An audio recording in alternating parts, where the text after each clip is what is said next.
The hallways of St. Elora Hospital were never truly quiet, not even at 2 a.m., when most of the city had drifted into sleep. The machines buzzed steadily, not in sync with heartbeats, but as if they were trying to keep rhythm for an exhausted body.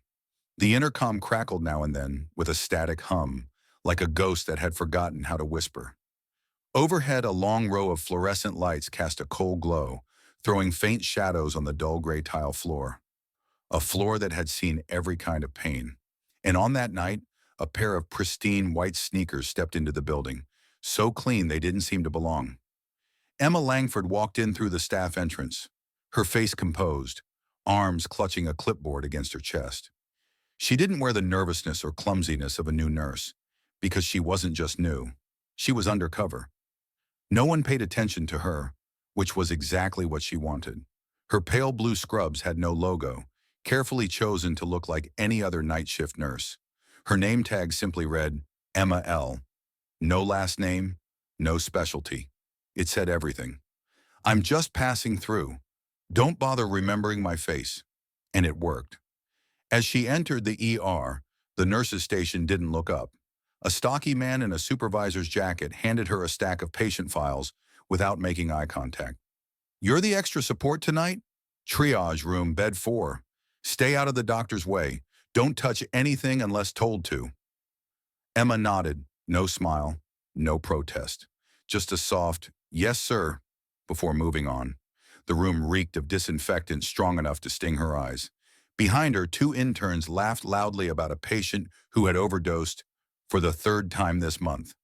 On a gurney nearby, an old woman coughed violently into her hand, completely ignored. A full meal tray sat untouched next to the crash cart. The patient rights poster hung crooked, the paper torn. This wasn't chaos. It was something worse. Indifference, turned into routine. Emma hadn't set foot in a treatment ward like this in over a decade. Not since her university clinicals, before her father pulled her into the executive training program at Langford Health Systems, the same company that owned St. Elora. Richard Langford, her steadfast father, always believed leadership should begin at the bottom, but he probably never imagined his daughter would return like this, silently under a name barely her own. But Emma had to see it for herself. Her father had passed away 6 weeks earlier from late-stage pancreatic cancer, discovered too late, too fast to fight. At the funeral, board members were already whispering about succession. Emma, the only child, was the sole heir, on paper. But the board had concerns. She had never held a director position, never run a hospital, never proven herself inside the system. Worse, she had repeatedly pushed for evaluating patient care from the patient's perspective, a notion many investors labeled idealistic. So Emma made a decision. She would go undercover as a night nurse in one of Langford's most poorly rated hospitals. Her father's 2 most trusted advisors helped create a false file, arrange a temp contract through a third-party agency, and assign her the lowest-ranking night shift position at St. Elora, where complaints piled up like unsigned paperwork. On her 3rd shift, Emma saw a nurse nearly trip over an IV line while FaceTiming her boyfriend. A resident yelled at a nurse with a thick accent and walked off without confirming anything. A janitor mopped around a man groaning on the floor, never asking if he'd just fallen or was new to the ER. No one stopped to look. "New girl," a voice called behind her. Emma turned. A woman in her 50s with kind but weary eyes held a metal chart. Her name tag read, Margaret B., head nurse. Room 8, wound cleaning. No gloves in the box. Get some from the wall rack. Emma nodded and followed. Inside, a man lay on his side, blood seeping through gauze wrapped around his leg. Margaret spoke to him gently, joked about getting better just to annoy your ex-wife, then handed Emma the kit. "You've done this before, haven't you?" Margaret asked softly as she watched Emma work. Emma didn't look up. "A few times," Margaret smiled, then said something that caught Emma off guard. "When someone screams in your face, don't look straight at them. New ones break easy. Learn to look tired instead." Emma blinked. "I'll try." That night, Emma witnessed a woman with stage 3 breast cancer crying in the hallway because there were no rooms available. An elderly man with dementia wandered into the parking lot, luckily spotted by a smoking security guard. Some nurses left 10 minutes early, though patients were still waiting for blood work. It wasn't disorganization, it was disengagement. What shook Emma wasn't the disorder, it was how everyone treated it as normal. They didn't flinch anymore. When Emma clocked out after 7 a.m., she passed by the staff break room. On the wall next to the coffee machine hung a plastic laminated photo. Her father, smiling brightly, cutting the ribbon at St. Alora's grand opening. Someone had drawn a black marker mustache on his face. No one had erased it. She stood there, clock card in hand.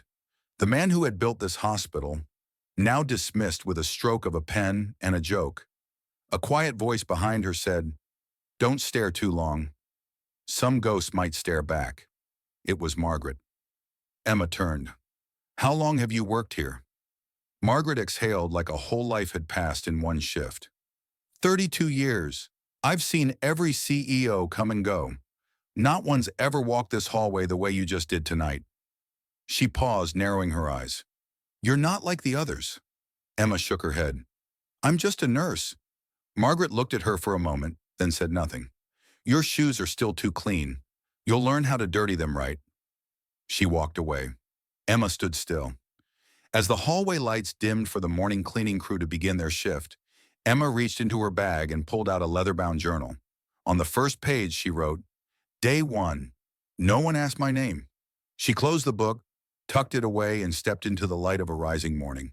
The second night shift didn't begin with alarms or emergency pages, but with the stale smell of old coffee and the slow flicker of fluorescent lights coming to life. Emma stepped into the main treatment ward at 6:57 p.m. The shift hadn't officially started, but she knew no one here bothered checking what time night nurses arrived, as long as they showed up, kept quiet, and didn't cause trouble.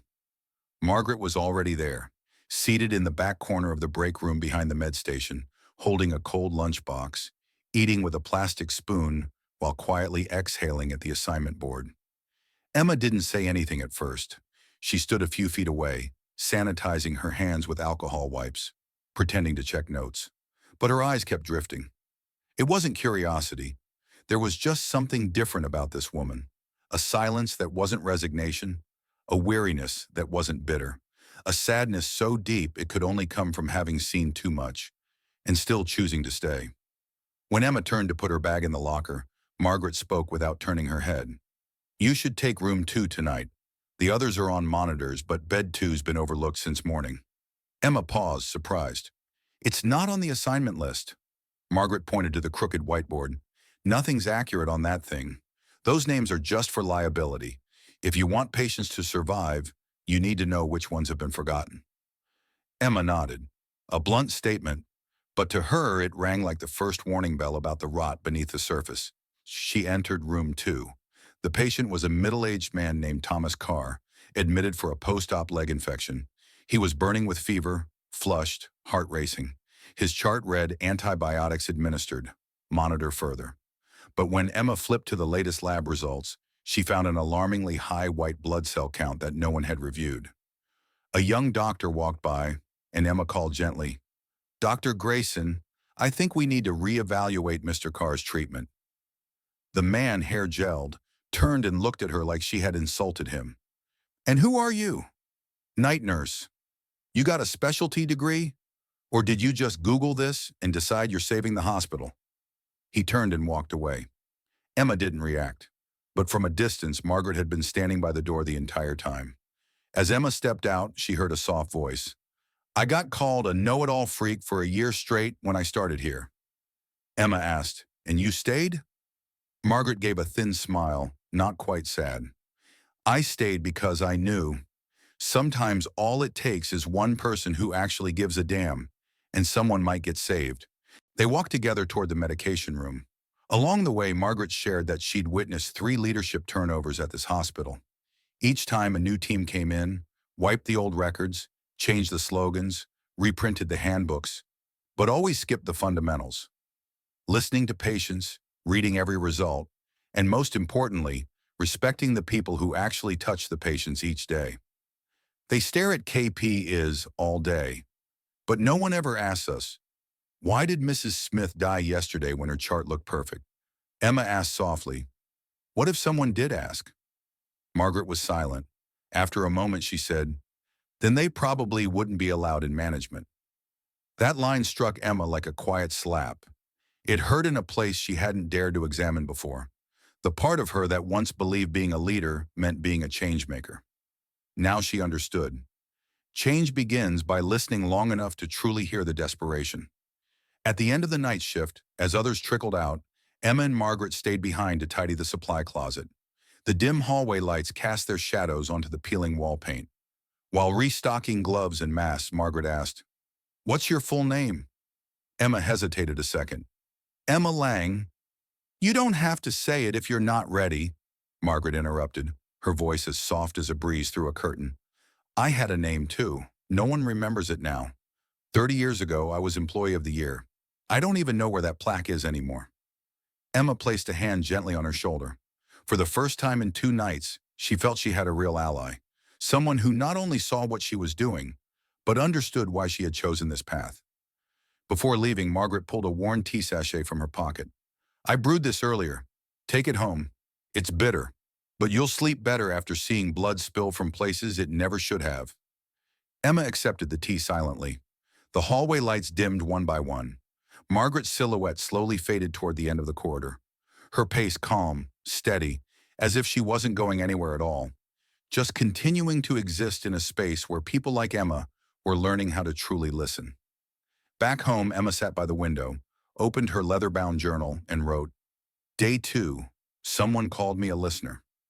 Not because I was right, but because I knew when to stay silent." She closed the book and took a sip of the bitter tea. It didn't taste good, but it felt real. The third night began with a shouting match in the parking lot, a patient screaming someone's name down the hallway, and a broken blood pressure monitor left tipped over like it had been abandoned. Emma no longer felt disoriented. She moved through it all with a calm expression, one no one realized was the result of careful practice. Her steps were more certain, her eyes had learned to avoid the looks of disdain, and her hands, after years away, had grown familiar again with wiping blood, checking temperatures, and balancing an oxygen tank on her shoulder while pushing a stretcher with the other hand. No one noticed, but she did. That strange, paradoxical feeling. No one knew who she was, but no one stopped her from doing what was right either. Margaret wasn't on shift that night. A new nurse had been assigned to Emma's area. Red hair, sharp voice, constantly checking her phone every time she stepped out of a patient's room. Emma said nothing. She had no authority, and she didn't need it. She was here not to command, but to listen, to catch the things no one else noticed anymore. Around 1 a.m., an ambulance arrived at the side entrance. No siren, no urgency. A middle-aged man, beard overgrown, hair slicked with sweat, was wheeled into the waiting room. His chart read simply, "Homeless, brief loss of consciousness, low blood pressure, history of diabetes. Name, Joseph D. Wyatt." The orderly pushing the stretcher muttered under his breath, "Another beggar. Faints every time it gets cold. Every winter they swarm in like flies." Emma quietly took over at bed 6. No one fought her for it. No doctor came by. She pulled the curtain and checked the small plastic bag tied to the rail. Inside were nothing but a pair of filthy socks, a dull pencil, and a crumpled piece of paper. She read it. Poem, "If today I still breathe, tomorrow might not be so kind." Joseph opened his eyes just as Emma was adjusting his IV. He didn't panic. He didn't smile. He just asked in a low voice, "Am I dead?" Emma replied softly, "Not even close." He looked at her, eyes cloudy but somehow lit with something else. "You know who I am?" "No." "Good." She kept working with a quiet grace, tending to him like family. She wiped his face with a warm towel, gently combed his hair, adjusted his pillow. No one asked her to. No one would credit her for it. But in that moment, amid the hiss of the oxygen tank and the shuffle of distant footsteps, she heard him whisper, "Do you still believe good people exist?" Emma paused, then answered, "Yes, but they're tired." Joseph closed his eyes. "I used to be a music teacher, before I lost everything. House, wife, kids, even the sound of my piano. She didn't ask for more. She just sat by his side. From her pocket, she pulled out the leather notebook she always carried, but never used during shifts. Tonight, she opened it. She wrote, "Joseph, the first person to ask me what I believe in." Suddenly, he opened his eyes again and whispered like giving an exam. G major, D minor, E7, then back to G. Emma froze, mildly startled. He went on. "Those were the chords to the last lullaby I taught. No one ever fell asleep in my class. But I sang it anyway." She asked softly, "Do you want to sleep now?" He smiled faintly. "If you sit here a bit, no singing needed." Emma stayed. 17 minutes. No charting, no meds, no tasks. Just sitting, watching his breath, his rough hands, broken nails, and yet a strange elegance in his fingers, as if they still remembered how to play, how to teach a child their first melody. When Joseph finally drifted into sleep, Emma quietly stepped away. As she walked past the nurse's station, she saw another nurse yelling at an older woman who had dropped her blanket. "If you can't hold your blanket, don't expect me to pick it up." The voice cut like a whip. Emma walked over, said nothing, bent down, and placed the blanket gently back on the woman. The woman didn't thank her. She simply cried. Emma didn't need thanks. She knew, in a system where kindness is crushed, there's no room left for gratitude. At the end of her shift, she went back to check on Joseph. He was still asleep. On the table beside him, the pencil had been sharpened. Someone had done it, and it likely wasn't hospital staff. Emma tore a page from her notebook and wrote in tiny letters, "You were never invisible." She folded it and slipped it under his hand before quietly walking away. Outside, a cold drizzle had begun. The light from the window spilled out like it couldn't decide what color the new day should begin with. Emma sat for a moment at the bus stop before heading home, still holding the tea Margaret had given her the night before. In her mind, the chords echoed G major, D minor, E7, like an exam she'd never studied for, but still longed to retake. Back home, she opened her journal. Day 3, someone called me kind, not because I did anything extraordinary, but because I stayed 17 minutes doing absolutely nothing. The fourth shift began with an eerie stillness. No crying patients, no ambulance sirens, no crashing sounds. Just an unnatural quiet. The kind of quiet everyone in healthcare instinctively knows is never a good sign. Emma arrived earlier than usual, as if something had warned her. Margaret was still absent, and the red-haired nurse from the previous night had been replaced by a fresh face. A young man, probably just out of school, one Bluetooth earbud in and bobbing his head to music while checking patients' temperatures with a digital scanner. Emma didn't blame him. She had been young once too, had once thought she knew enough, had believed that a day in the hospital was just another routine. But this morning she understood something deeper. It only takes one misplaced piece in the system to cause collapse, and usually it's not the one who made the mistake that pays the price. At around 3 a.m., a female patient was transferred from inpatient recovery. Her name was Lillian Monroe, 58 years old, had undergone laparoscopic gallbladder surgery the day before. Her file read, "Post-op monitoring, stable condition." But when Emma checked her, the woman's skin tone was unusually pale, her pulse was rapid, and her blood pressure was dropping. There were no urgent monitoring orders, no instruction to call a physician immediately. When Emma rang the on-call system, a tired voice came through the intercom. "Yeah, I know that patient. I'll check on her in the morning." Emma hesitated. She reopened Monroe's old test results and saw a liver enzyme spike that had gone unsigned. She printed a copy, underlined the figure, and placed it on the desk as per protocol. But when she returned to the bed, Mrs. Monroe was gasping, lightly convulsing, and her eyes rolled back for a few seconds. Emma shouted for nurse assistance and called a hospital code. But the vitals monitor at bed 12 failed to trigger the emergency signal. It took 2.5 minutes before a doctor arrived. Not the assigned one, but someone from another department who happened to hear the commotion in the hallway. After more than 40 minutes of resuscitation efforts, Lillian Monroe died. Time of death, 3:47 a.m. On a night that had seemed calm. Emma sat motionless in the break room afterward, hands still stained with blood from the chest compressions. No one asked if she needed a moment. No one said, "Thank you for acting quickly." Instead, at 5 a.m., the night shift supervisor appeared. Expression blank, voice flat. "This was a special case. We'll handle the incident report. You don't need to write anything." Emma nodded, but she knew. If she didn't write it, no one would. She returned to the computer, opened the internal reporting system, typed in the patient's name, time, symptoms, progression. But when she clicked Submit, the screen flashed an error. "Your account does not have permissions to file clinical incident reports." She returned to the supervisor's desk. The manager shrugged. "You're temp staff. Your access is limited. Just let the incident review team take care of it." Emma said nothing, but that night in silence, she documented everything in her notebook. The layout of the room, the timeline, the on-call doctor's name, and most importantly, that the vital sign monitor had failed to alert, even though she had seen the pulse drop from 90 to 41 in under 3 minutes. When she snuck back into the patient room to photograph the old monitor data, the system had already been reset. All information prior to 4 a.m. was gone. She stepped into the hallway and saw the young doctor who had ignored her earlier, now sipping coffee and yawning. He caught sight of her and gave a slight nod, as if he had just saved a life, when in reality he had just dodged an inquiry. On the way home it rained, not a soft drizzle like the night she met Joseph. This rain was cold, heavy, like it was slapping the back of her neck.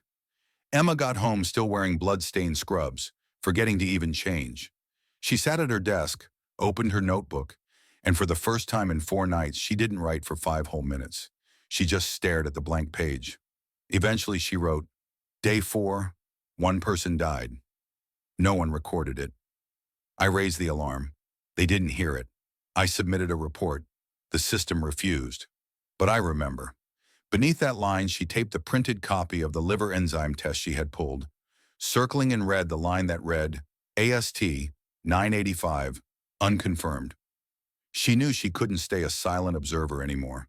What she had seen that night wasn't a one-off mistake. It was a warped process, where errors weren't buried due to lack of knowledge, but actively protected by structured silence. And from that night on, Emma stopped writing her notebook like a diary. She started writing it like a case file. After that fateful shift, Emma slept for exactly 4 hours. No more. There was no time to dream, no time to feel tired. She woke up still wearing unwashed scrubs, the scent of disinfectant lingering faintly in the fabric. Her mind replayed everything like a slow-motion video. Lillian Monroe's heart rate dropping, the alarm that never rang, the final glance Monroe gave her as Emma pressed down on her chest, like she was trying to say something, but time didn't allow it. And then came the silence, the strange, almost suspicious silence after. A death with no proper record, a report blocked, and a surveillance system, the one that was supposed to track every movement, suddenly blurred, blank, gone. Emma arrived at the hospital earlier than ever. No one noticed. She didn't come in her scrubs this time. Instead, she wore regular clothes, entered through the front entrance, and sat in the small coffee shop in the lobby, eyes on the public-facing TV screen that showed staff schedules and internal notices. There was no mention of Lillian Monroe. No update, no report about the incident. Emma took a photo of the screen and saved it. Then she quietly walked around to the back entrance, changed into her uniform, and started another shift. But this time, she wasn't here as a nurse. She was here to begin an investigation. The 5th shift passed with a silence so smooth it felt artificial. No emergency calls, no urgent situations, no visible mistakes. It was as if someone had painted over a cracked wall with a fresh layer of calm. Emma played along. She checked the electronic records for bed 12, where Monroe had died.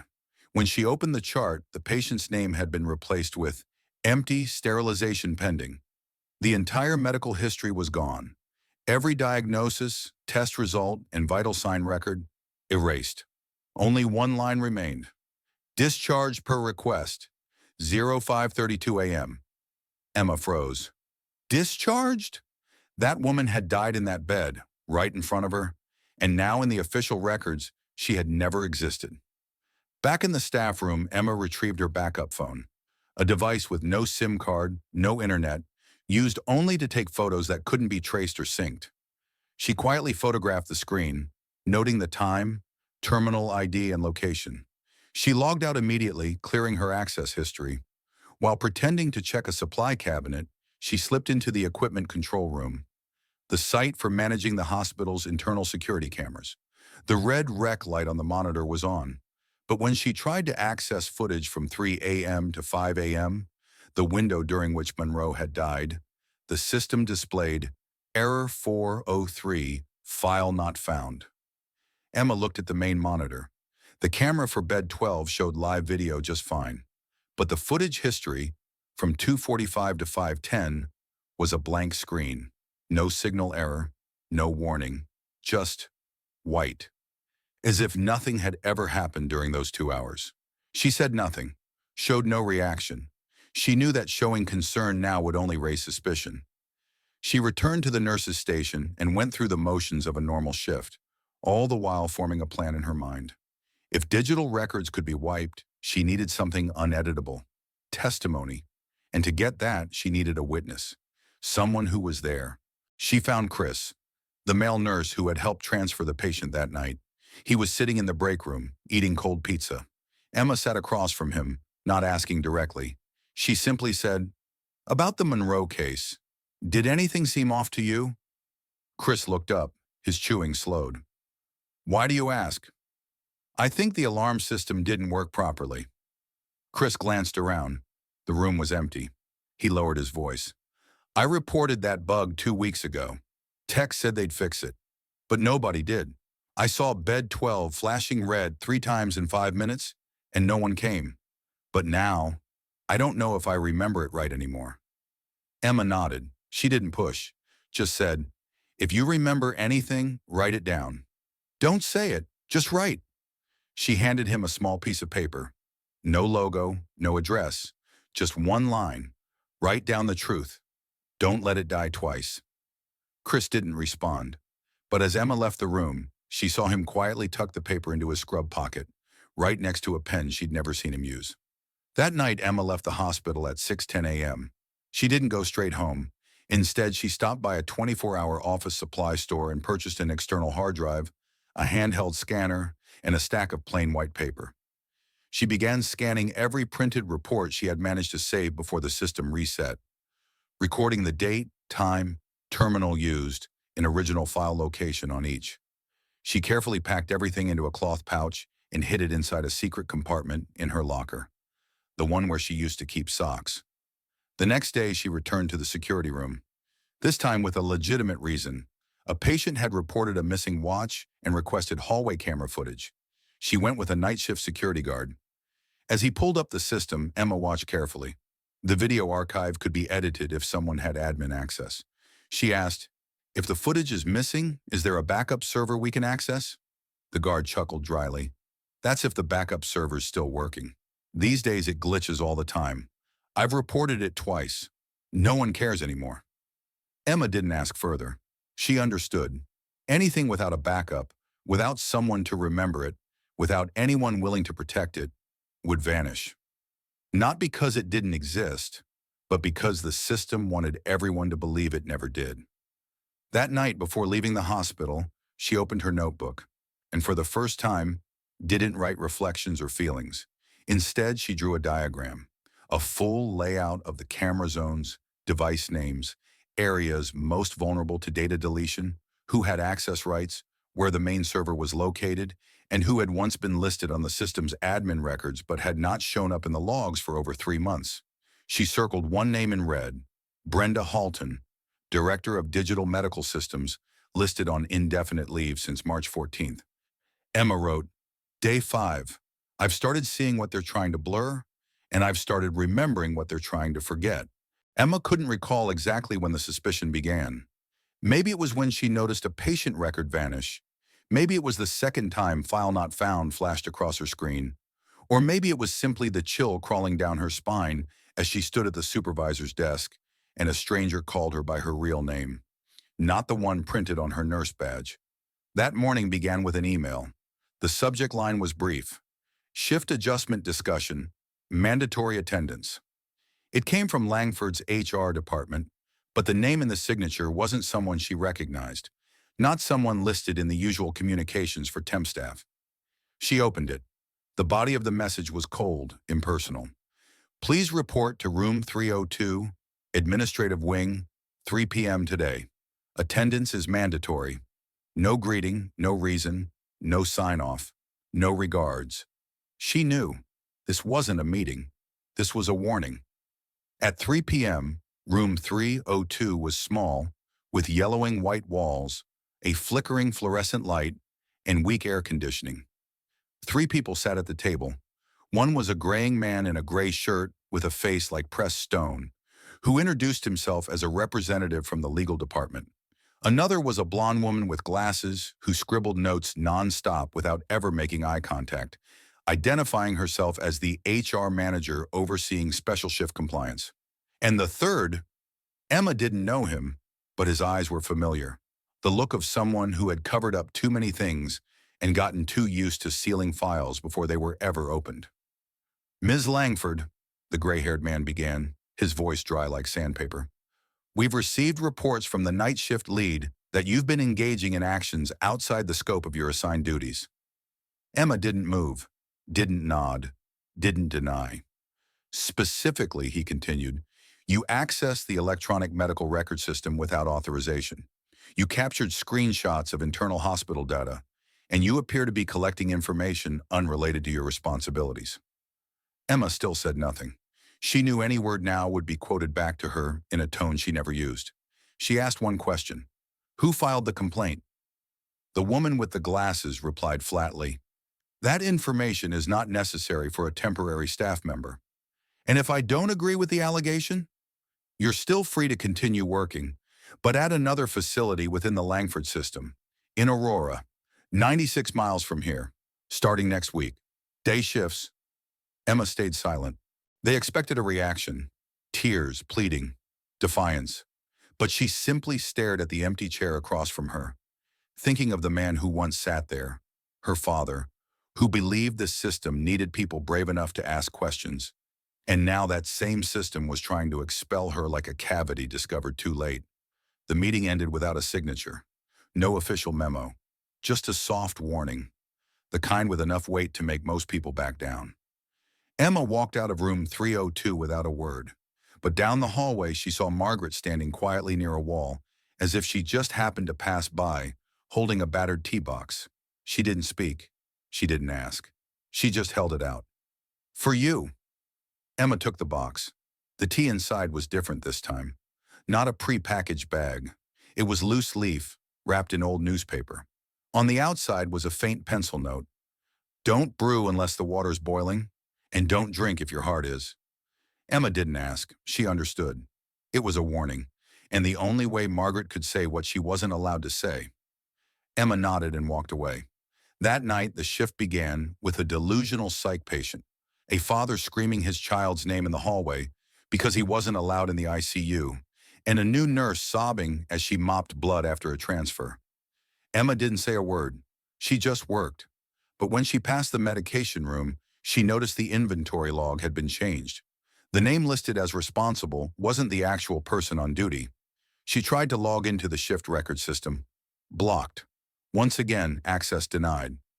At 2:13 a.m., after the unit had gone still following an emergency, Emma quietly stepped into the back hallway and sat on the bench across from the records room. No one was around. She opened the tea box Margaret had given her. Beneath the dry leaves was a small folded paper, handwritten in shaky ink. You are not alone. But if they start moving you, it means you've touched something real. Don't stop. Don't trust anyone who says they'll assist the investigation. Here, investigation means erase. Emma folded the paper and slipped it into her pocket. Her hand trembled, not from fear, but because, for the first time, she stood at a crossroad no one had ever taught her how to choose. One path meant walking away at the right time, preserving her name, forgetting what she knew. The other meant stepping further in, no way back, knowing she'd be seen as a troublemaker. She got home just before sunrise. She didn't sleep, boiled water, opened the tea box. Took a deep breath. Didn't brew. Just watched the leaves shift in her palm, like waiting for a sign.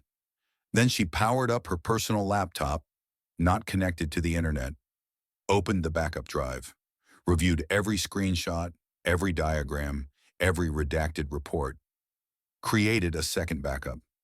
This time she labeled the folder with a note. If I disappear, don't believe them. Find Margaret. And then she opened her journal and wrote one last line before dawn. Day 6. Not everyone who stays silent has given up. Some people are quiet because they're remembering for a system that once refused to. The 7th shift didn't begin with the voice of a patient or the sound of an ambulance.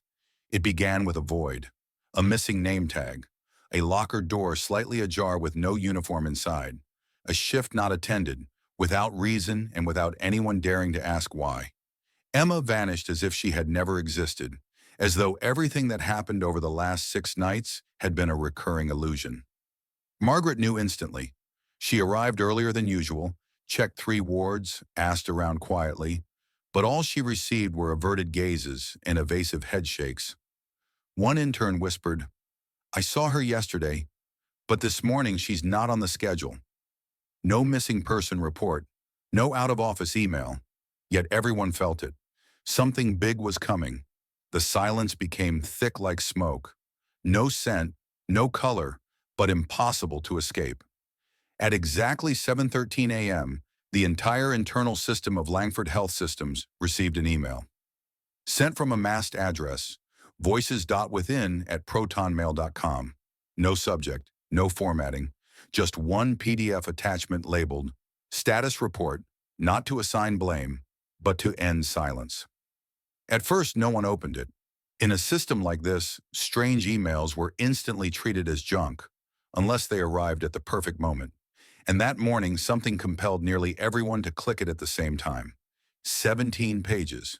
No author name. No signs of being drafted under instruction. Not a single apology. Just a precise, time-stamped sequence of evidence. Dates, times, bed numbers, vital signs, screenshots, audio clips. Dr. Grayson's line, "Who are you? Do you even have a certification?" The night supervisor's note, "Special case. No need for additional staff documentation." The internal status log, "Discharge per request, 5:32 a.m." And on the final page, a scanned photo of a folded piece of paper, ink slightly smudged. You were never invisible. It was like a bucket of cold water had been poured down the spine of the entire system. Staff across 30 Langford facilities started texting one another. Lead doctors called to team managers. Head nurses printed out each page. Some took photos of the report and forwarded them. Others just sat and stared at their screens. In the regional executive boardroom at 9:24 a.m., 3 senior directors held an emergency meeting. One flipped through the temporary staffing roster. Another pounded the keyboard trying to locate the name Emma L. But inside the administrative system, Emma Langford didn't exist. Her temp contract was linked to a third-party staffing agency, Trico Health Temps, a firm that existed only on paper, established through a blind trust with no direct affiliation to Langford. Legally, she wasn't an employee, but in practice, she had documented everything, and now no one could find her. By noon, medical forums began circulating the PDF with the headline, "The Night Nurse Who Knew Too Much." The hashtag # silent shift surfaced. A nursing student's TikTok went viral. A 40-second video showing the handwritten phrase, "Don't press fish into rice if your hands are angry," with the caption, "Not poetry, a survival guide in a place that forgot the human heartbeat." The clip reached 400,000 views in 5 hours. Back at St. Elora, the nurses' break room turned into a quiet forum. One whispered, "I once saw her double-check the same patient bed within an hour." Another added, "Margaret told someone she was the daughter of someone important." And slowly, what used to be dismissed as trivial began to emerge.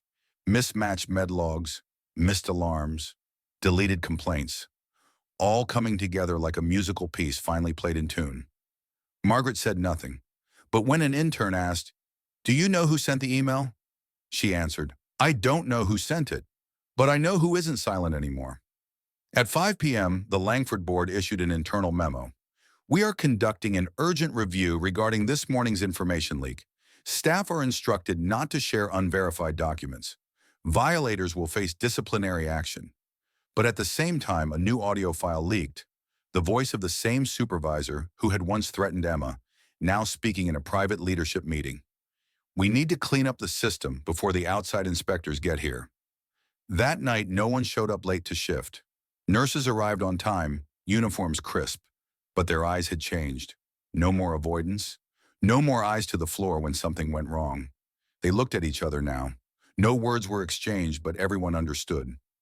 Margaret returned home just after 11 p.m. On her tea table, a small parcel awaited her. No sender address, just one handwritten line.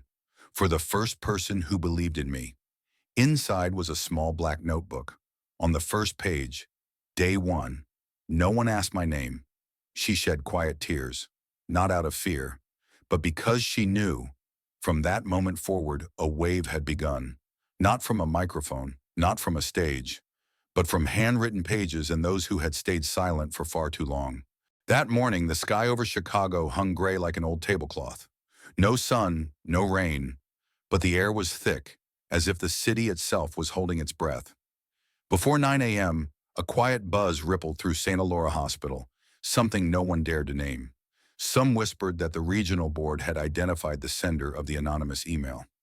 Others speculated someone was getting fired today. But what everyone could feel, unmistakably, was that the air had changed. No one looked at the day shift the same. No one read the assignment board without a flicker of doubt. A few even showed up in crisp, freshly ironed uniforms, as if trying to look more righteous than they felt. And everyone knew there was an emergency meeting scheduled for 10 a.m. in Auditorium A, under the banner of Stabilizing Internal Culture Following Media Disruption.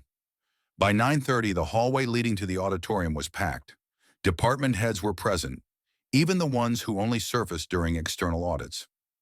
No one knew exactly what the meeting would entail, but the sudden doubling of security and the hallway cameras, all pointing in a fixed direction, made it obvious. This wasn't a dialogue. This was fallout control. And more frightening than consequences was the uncertainty in the faces of those usually in command. At 10 a.m. sharp, the auditorium doors opened. A long table draped in white cloth, microphones lined up. Seated at the table, the regional operations director, the internal communications advisor, and the chief of emergency medicine. No smiles, no explanations as to why there were no executives from Langford HQ present. The meeting began with a core values video, a 4-minute segment with generic piano music and clips from Langford facilities across the nation. Not one frame was filmed at St. Elora. That said it all. After the video ended, the operations director spoke. He read directly from a prepared statement. No eye contact, no voice inflection, just a string of sanitized terms recited like a local news anchor, reading a list of closures. He mentioned the uncontrolled spread of unverified internal documents, reputational risk, protocols for correcting misinformation, and rebuilding a culture of trust. But buried beneath the corporate phrases, the whole room began to sense the void. No one mentioned the death of patient Monroe. No one said a word about the missing footage. No one acknowledged the screenshots, the names, or the 17-page report circulating across 36 facilities. And no one dared say the name Emma. 17 minutes into the meeting, the side door opened. The sound wasn't loud, but in a room steeped in forced silence, the creak of the hinge cut through like a blade. The person who entered wasn't a doctor, not a nurse, no name badge, no Langford logo, just a woman in a white coat, standing tall, no bag on her shoulders, her gaze avoiding no one. Each step she took echoed softly but steadily, like there was an invisible drum line carrying her through the rows. A few blinked, a few held their breath. Margaret, seated in the back row, placed a hand over her heart, then let it fall as if she'd been waiting for this moment all along. The woman stopped dead center. No introduction, no words. She simply removed a silver bracelet from her wrist and placed it on the table in front of the director. He looked at it, then turned to his advisor as if hoping for rescue. But none came. Because engraved on that bracelet were 4 letters every executive at Langford recognized. R-L-E-L Richard Langford. Emma Langford. And then she spoke. I'm sorry I didn't wear the uniform. Her voice was calm, not sad, not accusatory, but it filled the entire auditorium like a final confession from the only person left with the courage to speak the truth. I once stood in this very room, and no one knew my name. I was told not to document what I saw. I was locked out of the reporting system after trying to file a patient incident. I witnessed a woman die because her lab results were never reviewed in time. I sat beside a homeless man just to make sure he didn't die alone. I wiped blood off the floor and was told not to worry because it wasn't my responsibility. But today, I'm standing here not to recount those things for praise, but to ask just one question. Do any of you still have the courage to look into the very system you keep calling a healthcare safety net? No one answered. The chief of emergency medicine bowed his head. The operations director shuffled his papers. The communications advisor tapped nervously at her phone. But in the audience, the nurses, aides, orderlies, they looked up. A few eyes welled with tears. A few held hands. One young woman whispered, "That's her." Another replied, "The one from the email." Emma looked at each face, not with judgment, not in haste. Then she said, "I don't need to be believed. I only hope you stop, just for a moment, and ask yourselves, when was the last time you truly listened to someone at the bottom?" From her pocket, she pulled a printed document, a single-page will, signed in blue ink by Richard Langford himself. Founder of the system, a man who, in his final days, wrote, "A health system cannot exist if it loses its ability to listen. Let the one who leads be the one who can remain silent the longest, not to evade, but to hear the smallest sounds hiding in the dark." A single clap rang out, from the fourth row, then the sixth. Then, like summer rain finally breaking a drought, the whole auditorium erupted in applause. Not on cue, not in unison, but in release. Emma didn't bow, didn't cry. She simply placed the will gently on the table and spoke her last line. "I didn't come here to be forgiven. I came here to begin." Monday, 9 a.m., 17th floor conference room. White fluorescent light spilled across tense faces. The room had been set up for a routine meeting, but everyone knew today was anything but routine. Over the past week, rumors had swirled. Whispered mentions of Emma, discreet phone calls between board members. Some had already taken down photos of Harold Lane from their offices, afraid of association. Others had quietly contacted personal attorneys. The atmosphere was thick, as if someone was counting down. Then came the sound of footsteps at the main door. All heads turned. It wasn't Emma. It wasn't the current acting executive. It was a middle-aged woman in a charcoal gray suit, carrying a small sealed metal box. Behind her were two members of the internal legal team. No one invited her, but everyone knew. This was the hour of truth. The woman placed the box on the table. Her voice was steady, neither loud nor soft. "I am the legal advisor to Mr. Harold Lane. Under verified authorization, I have been instructed to read a supplementary will, drafted 2 weeks prior to his passing, with full notarization. This version supersedes all previous documents." Silence gripped the room. She opened the box and removed a sheaf of papers, laminated at the edges, each page pristine. "To ensure transparency, I will read the full text aloud." 10 minutes passed as she read, slowly, clearly. The sound of pages turning cut through the room like blades on skin. Then came the final passage. Her voice didn't falter. "And I, Harold Lane, as founder and rightful owner of the Haven West Health System, hereby designate Emma Lee, currently employed as a nurse at branch number 4, as the sole heir to all executive authority over the organization following my death. All assets, voting shares, and operational control shall be transferred to her, effective immediately." The room exploded. A man shot to his feet, face red, voice strained. "This is ridiculous. What kind of joke is this? She's a nurse, nothing more. No management degree, no strategic experience. She was suspended, for God's sake." Another voice, the CFO, slamming her hand on the table. "We cannot accept an emotional decision like this. This destabilizes everything we built. It's not just reckless, it's insulting." The legal advisor remained composed. This will has been legally validated with 3 witnesses and a video recording attached. Someone snapped, "I want to see that video." Phones were pulled out, emails sent. Some people backed away from the table. But the woman in gray remained unmoved. She placed a USB drive onto the presentation screen's port. "Please remain silent.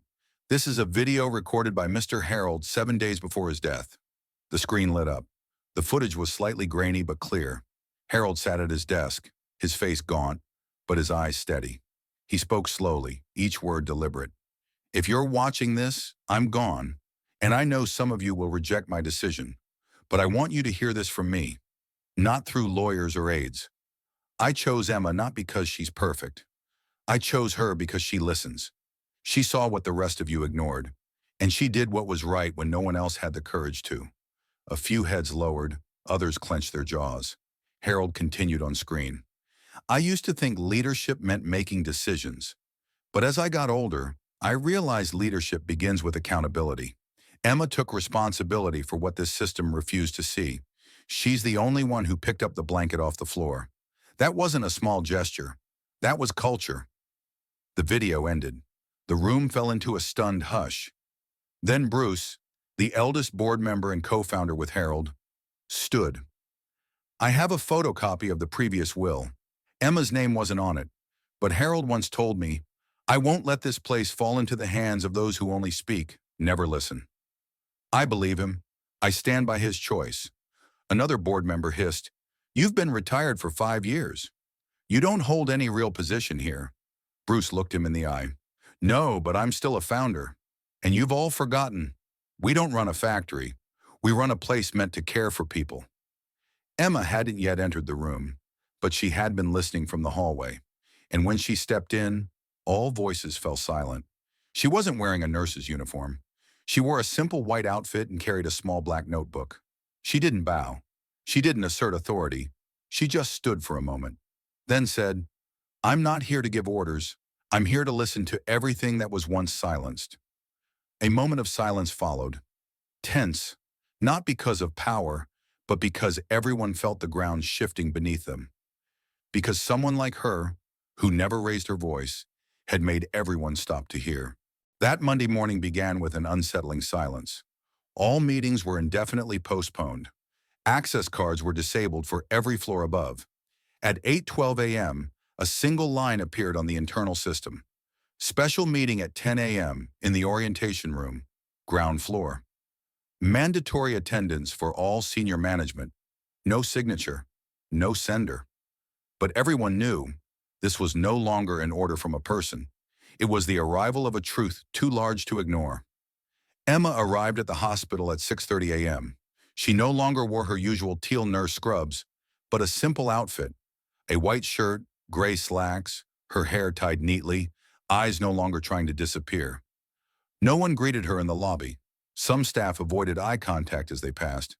Others nodded politely but couldn't hold her gaze. It wasn't fear. It was shame. In the orientation room, the tables had been rearranged into a circle so no one could hide behind another. The lights were brighter than usual. There were no cameras, no assistants taking notes. Only a large screen replaying the final moments of the previous board meeting. The reading of the founder's will, the video of him speaking with a fragile body, but astonishing clarity. Emma sat in the center chair, the executive director's seat. "Before we begin," she said, voice calm but clear, "I want you all to know, I'm not here for revenge. I'm here to give back the names of those whose names were once taken away." No one replied.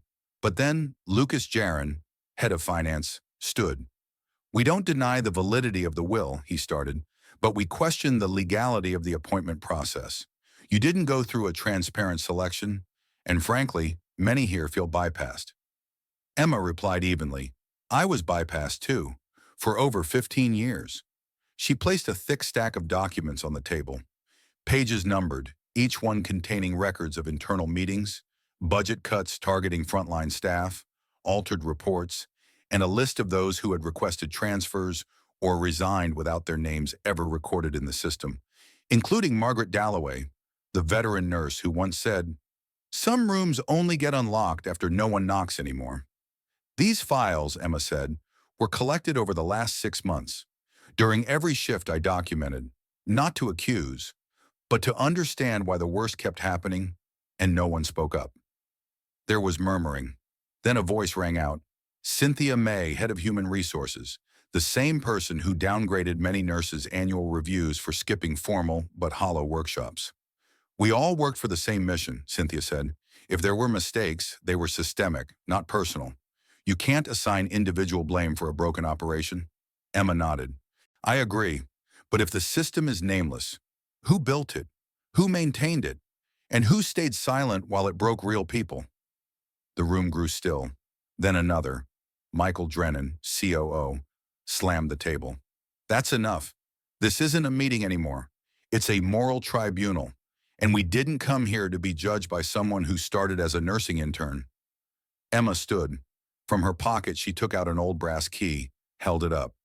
Mr. Drennan, she said, I've never told anyone this, but the day the founder passed away, he gave me this key. It opens a room that hasn't been used since 2011, the Special Nursing Research Room on level B2. It used to be the heart of our philosophy of personal care. The room froze. In that room, Emma continued, are all the original hospital design plans, handwritten journals by the founder, and a letter he wrote for his successor. Unnamed, but it says, that person will not come from the boardroom. They will step forward from the night shift hallway. She turned on the projector and played a second video. No one had seen this before. In it, the founder, gaunt, silver-haired, eyes fiercely alive, looked straight into the camera. If you're watching this, he said, you may be the one I placed my last trust in. They'll resist you. They'll mock your past. But remember this, I lost my entire family to this work, and all I ever wanted was a successor who understands. Caregiving is not about managing emotions. It's about empathizing with someone else's fear. The video ended. No one said a word. Emma looked around. Some turned away. Some wiped their eyes. Others remained stone-faced, but no one stood to object anymore. I don't want the executive chair, Emma said. I just want that room to never be locked again, so that people like Margaret, Joseph, or anyone ever called invisible, can return, at least in our collective memory. She placed the key in the center of the table. Whoever wants to reopen that room with me, tomorrow, 8 a.m., level B2. No requirement, no roll call, just bring a heart that still knows how to listen. Then Emma walked out of the meeting room. No one stopped her, but many watched her leave. And in their eyes, there wasn't submission, but the birth of a question. If this is how the system could be reborn, do I have the courage to begin again? Outside, the sun had begun to shine. Not much, but enough to light a path that had been hidden for years. The room on B2 remained unopened, but now at least it had a name that was spoken again. The executive hall was as still as an old chapel recently shut down. No one stood to speak. No one whispered. No one smiled. And yet within that room, hundreds of people sat breathing in sync as a single silent question began to echo. What did we overlook? After the will was revealed, Emma's name was officially entered into the executive records with one line: heir to the founder's vision and humanitarian mission of the Arlington healthcare system. It wasn't a long sentence, but it struck like shattering glass across the foreheads of those who once scoffed, who once saw her as a nameless shadow. They sat there motionless, because in that moment, any movement could be mistaken for resistance, or worse, an unspoken admission. And then, as with every old system that instinctively resists change, the board began to push back. The first voice came from Raymond Ellis, the system-wide chief financial officer. He rose, his tone precise as if rehearsed. With due respect to the founder and all legal documentation, I would like to raise a concern about financial stability should leadership be entrusted to any individual without formal operational experience. The words were veiled without naming anyone, but every glance shifted toward Emma, no longer in nursing scrubs, now wearing a black blazer, yet still seated, silent and listening. The second voice came from Judith Clark, the same person who had once personally approved budget cuts for programs assisting homeless patients. I do not oppose the recognition of frontline contributions, she said, but if we set this precedent, We risk transforming this healthcare system into a forum for emotional sentiment rather than one grounded in efficiency and data. Her words were sharp as scalpels, cutting logic away from empathy. The room dropped a degree colder. Emma still said nothing. But in her mind there was no plan of rebuttal, only a voice, once small, now growing louder. They don't need to know who you are. They only need to know what you've seen. The next voice came from the most unlikely source. Doctor. Lawrence Bennett, chief of emergency care in the East Wing, the same man who had removed Emma from 3 internal meetings because she lacked the rank to attend. He stood visibly unsettled. I had no idea about any of this. But if it's true, if she really was the one who stayed through so many nights, then what have we missed? No one answered him, but the silence was enough to unnerve the entire board, because it confirmed something had indeed been missed. Buried, ignored, forgotten. Emma stood at 10:42 a.m. No one called her name. No one requested her statement, but she stepped forward and the room fell still. I didn't come here to manage you, she said. I came to remind you that this system was never built to serve quarterly reports. It was built on a promise. She raised her hand and opened a small case. Inside was an old wooden box, known only to a few. This is the founder's personal letterbox. Inside are handwritten notes from the very first patients, people he personally cared for. She pulled one paper out, reading the faded ink clearly. If not for you, I would not want to live. Not because you were brilliant, but because you looked at me like I was human. Below the front rows, a few people bowed their heads. Some rubbed their foreheads, others checked their phones. Not out of urgency, but as a way to hide their eyes. Emma looked at them, not with judgment, but with a silence so heavy it made avoidance impossible. The room is no longer locked, she said, because secrets are no longer secrets. And if we don't change, this system will die not from lack of funding, but from lack of will to remain. At that moment, from the side door, an elderly woman stepped in. Margaret.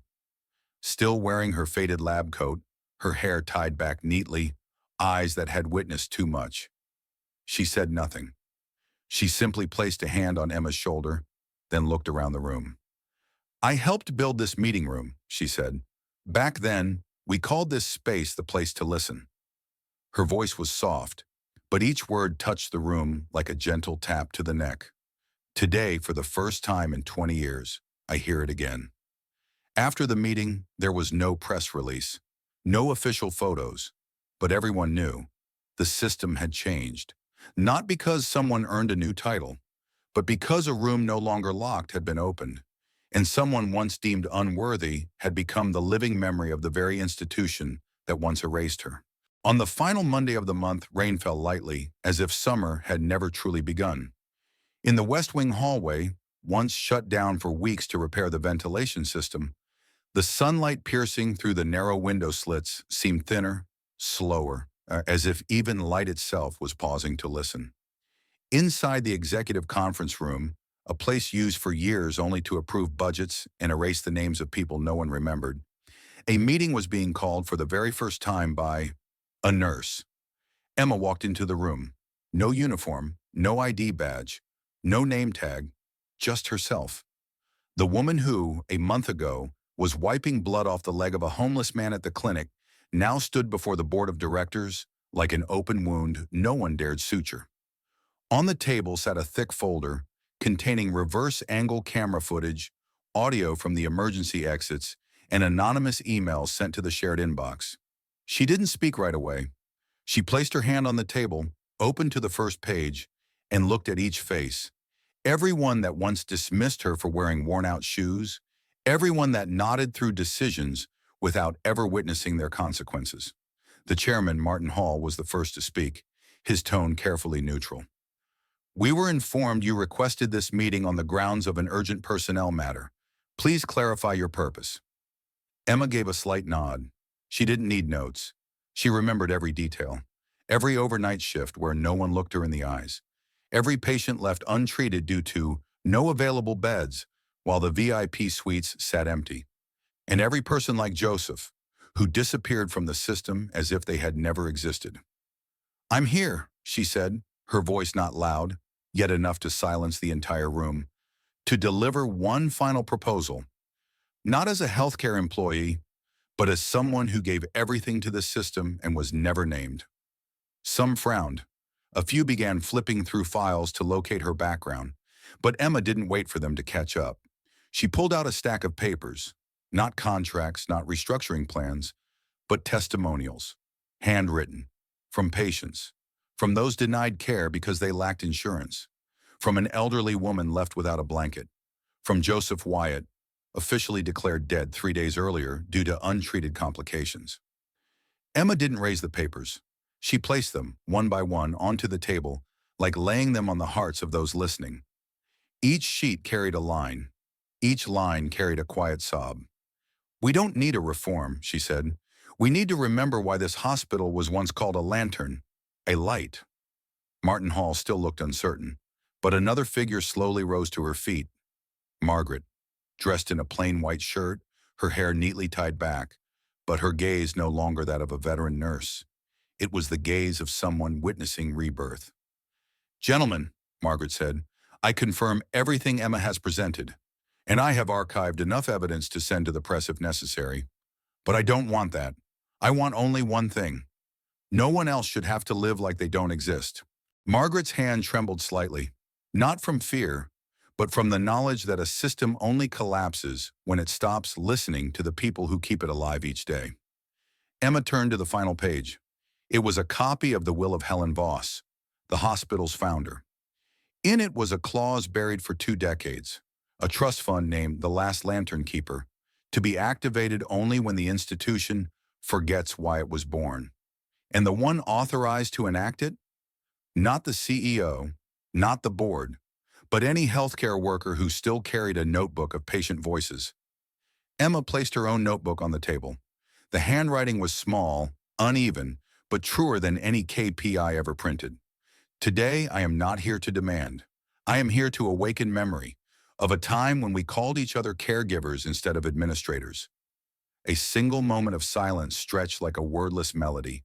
Then unexpectedly, Martin stood. Not because he had been persuaded, but because he realized this room could no longer be locked. Not by authority, not by title, not by money. Emma left the meeting before any vote was taken. She didn't need to stay. She had planted something no one could bury again. Remembrance. And in any decaying system, that is always the first step toward healing. 3 days later, the small wooden sign in front of the West Wing was replaced with a new plaque. Etched into the metal were the words, "The Echo Room." Not to honor any one person, but to remind everyone. Here, every voice that was once forgotten has a place to return to. A series of quiet changes followed. No press releases, no public announcements. New security cameras were installed, this time facing the right direction. The care process maps were rewritten by the very nurses once excluded from the decision-making table. And in the staff lounge, a new mailbox appeared with a hand-labeled tag. "For those who haven't been heard enough." Emma never received an apology from the board. She didn't need one. She returned to her night shift the following week, just as before. No red carpet. She still walked to work, still drank cold tea, still wiped the faces of patients who had no one else. But something had changed. On a Friday evening, after the rain had passed, Emma stepped into room 6. The bed was empty. On the bedside table sat a small notebook, left behind by no one in particular. Opening it, she found a handwritten note on the first page. "If anyone remembers that I once taught a song, then I haven't really left." No name, just a line of chords. G major, D minor, E7, G. Emma smiled softly, then closed the notebook, placed her hand over her heart, and quietly walked out. She didn't sing. She didn't need to. Outside, the night sky opened as if it had never been closed. And at the hospital's main entrance, for the very first time, a faint beam of light projected a new message onto the glass doors. Not a slogan, not a brand, just a handwritten line, now etched permanently in light. "Kindness needs no title, only presence and the willingness to listen." Throughout this video, maybe you saw a reflection of yourself. In the homeless man who once taught in a classroom, in the quiet nurse whose name no one remembers, or in those who work silently each day just to keep kindness alive in this world. And if your heart paused for a second as you realize that, sometimes just showing up at the right moment is a heroic act, then know this: you're not alone. Because there are still people like Emma, like Margaret, like Joseph, who never needed a spotlight, just a chance to be heard. But maybe you're angry. Angry that a system can bury good people. Angry that whispers that matter are so often dismissed as not worth noticing. If that anger makes you want to change something, then you've understood the message of this story.